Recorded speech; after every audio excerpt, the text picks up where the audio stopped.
రేవంత్ రెడ్డి సర్కార్కి ఇటు కేసీఆర్ అటు జగన్మోహన్ రెడ్డి కుంపట పెట్టబోతున్నారా? ఆ రకంగా పావులు కదుపుతున్నారా?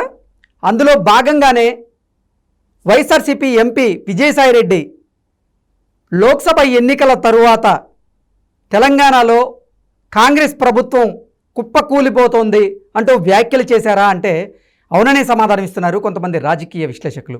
ఇక ఇదే అంశానికి సంబంధించి మనతో మాట్లాడేందుకు ప్రముఖ రాజకీయ విశ్లేషకులు రాజేష్ అప్సాని గారు మనతో ఉన్నారు. సార్తో మాట్లాడు. సార్ నమస్తే. సార్ ఏంటి సార్, రేవంత్ రెడ్డి సర్కార్కి ఎసరు పెట్టబోతున్నారా ఇటు కేసీఆర్ గారు అటు జగన్ గారు అంటే ఏం చెప్తారు సార్? ఇప్పుడు ఇవాళ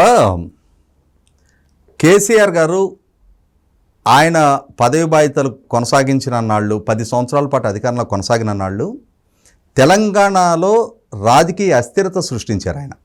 అంటే తన పార్టీ ఒక్కటే చలామణి అవ్వాలి, తన పార్టీ మాత్రమే ప్రజల మద్దతు పొందాలి, తన పార్టీలో మాత్రమే ఎమ్మెల్యేలు ఉండాలి అని చెప్పని ప్రతిపక్ష పార్టీని నిర్వీర్యం చేసే లక్ష్యంతో ఆయన ఒక వ్యూహాత్మకంగా ఒక రాజకీయ పందాన్ని ఎంచుకున్నారు. దానికి తెలంగాణ అనే ఒక ఎమోషన్ని అడ్డుపెట్టి రాజకీయ పునరుద్ధరణ జరగాలి, బంగారు తెలంగాణ సాధన కోసం అన్ని రాజకీయ పార్టీలు నెగ్గినాళ్ళందరూ నా పార్టీలోకి రావాలి అని చెప్పని తెలంగాణలో ప్రశ్నించే గొంతే ఉండకూడదు, ప్రతిపక్షమే ఉండకూడదు అని చెప్పని ఒక భావజాలంతో ఆయన రాజకీయాలు కొనసాగిస్తూ వచ్చారు.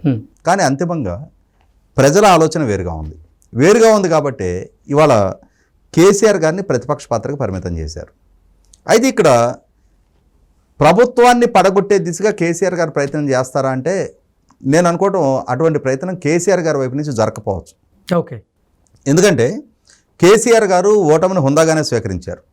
ఆ విధమైన రాజకీయ పరిణతి, అనుభవము, పరిజ్ఞానం ఆయనకు ఉన్నాయి. ఓకే, సుదీర్ఘకాలం దాదాపుగా 4 దశాబ్దాల పాటు రాజకీయాల్లో కొనసాగున్నారు ఆయన.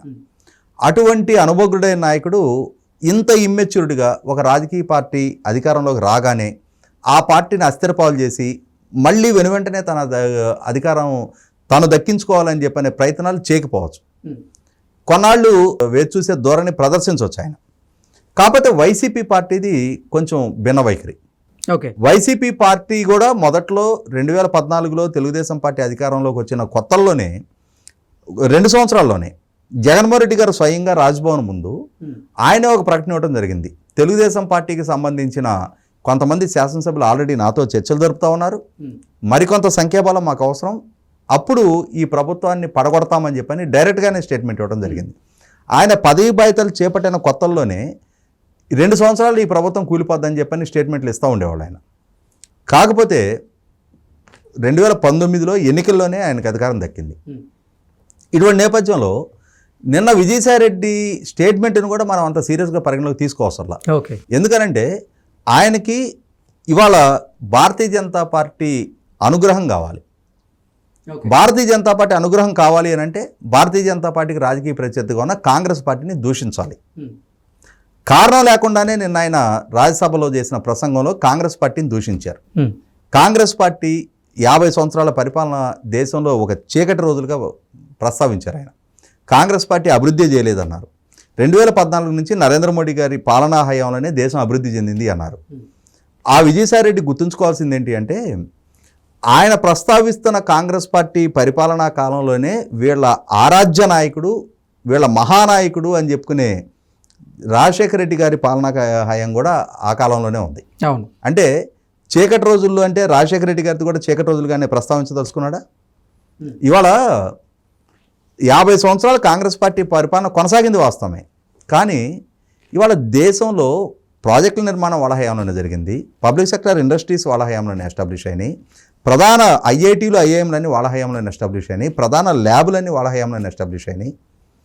దేశాన్ని ఆర్థికంగా పరిపుష్టి చేయటంలో మన్మోహన్ సింగ్ గారి పరిపాలన చాలా అద్భుతంగా పనిచేసింది.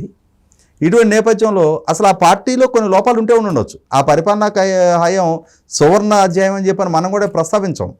అంత మాత్రాన ఒక్క నరేంద్ర మోడీ గారి దగ్గర నుంచి అభివృద్ధి జరిగింది అని చెప్పని చెప్పడం అతిశయోక్తి. ఎందుకనంటే బీజేపీ గుడ్ లుక్స్లో ఈయన ఉండాలి.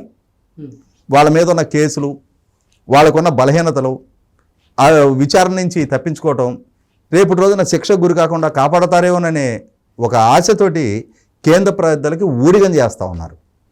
రాష్ట్ర ప్రయోజనాల గురించి పట్టదు, విభజన చట్ట హామీల గురించి పట్టదు, ప్రైవేటైజేషన్ దిశగా అడుగులు పడుతున్న విశాఖ స్టీల్ ప్లాంట్ని అడ్డుకునే దిశగా ప్రయత్నం చేయరు.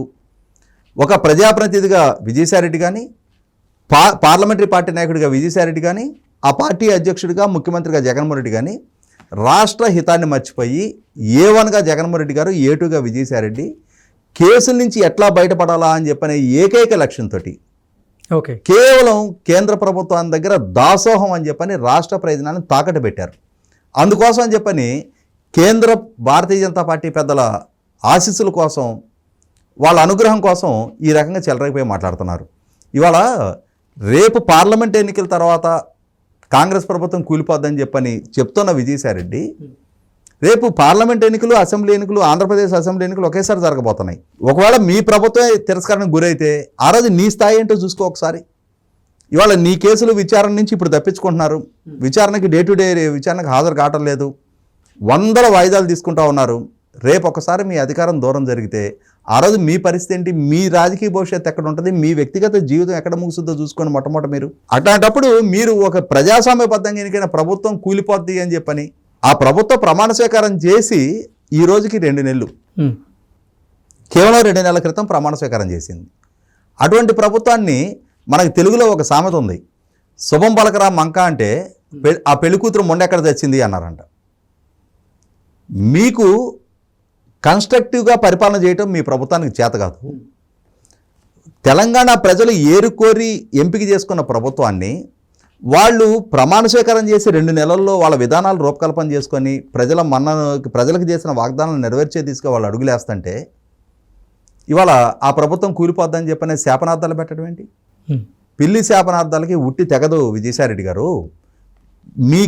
నచ్చిన కేసీఆర్ గారి ప్రభుత్వం కాదు అని చెప్పని, కేసీఆర్ గారిని ఓడించిన పరిపాలన అక్కడ కొనసాగుతుంది కదా అని చెప్పని మీరు ఇష్టారీతిన శాపనార్థాలు పెట్టినా అది తెలంగాణ సమాజం జీర్ణించుకోదు.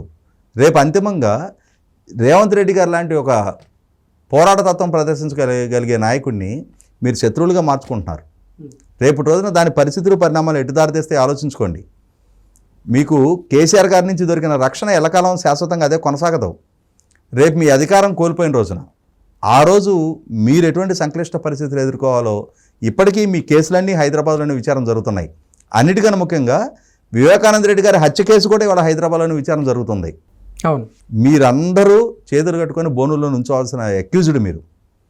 రేపు ఎటువంటి పరిస్థితులు మీకు ఎదురు కాబోతున్నాయో, ఎటువంటి సంజాషులు మీరు ఇచ్చుకోవాలో, ఎటువంటి పరిస్థితులు మీరు ఎదుర్కోవాలో మొట్టమొదటిగా మీరు ఆలోచించుకొని ఇంకొక ప్రజాస్వామ్యబద్ధంగా ఎన్నికైన ప్రభుత్వాన్ని కూల్చే సంగతులు తర్వాత ఆలోచిద్దాం. ఆ స్థాయి, ఆ అవకాశం మీకు ఉందో లేదో రేపు చరిత్ర తెలుస్తుంది. Okay, okay sir, thank you so much.